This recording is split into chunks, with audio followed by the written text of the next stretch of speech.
so as you can see, my basement workshop looks slightly different. We got rid of all the shelves and the crappy workbench. And here you can see my new workbench. It's going to have the air tank, the welder. I'm going to have a nice little welding room over there. I'm going to get all those chairs out of the way. I got all the lumber I need to build that. So we're basically have a 3-part workbench. Work area on top, air tank and welder on the second level. And on the bottom level, we're going to have little toolboxes.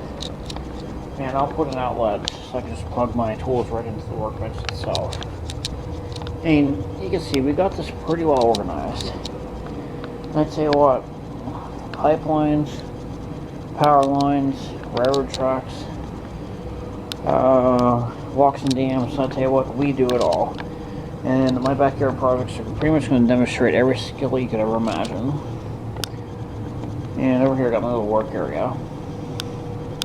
Yeah, these are my desk chairs. I just sit in these. They're comfy. I like them. And I got my computer here, and my radio with my AM and FM antennas. They're as big as the entire ceiling. So anyway, this is my workshop.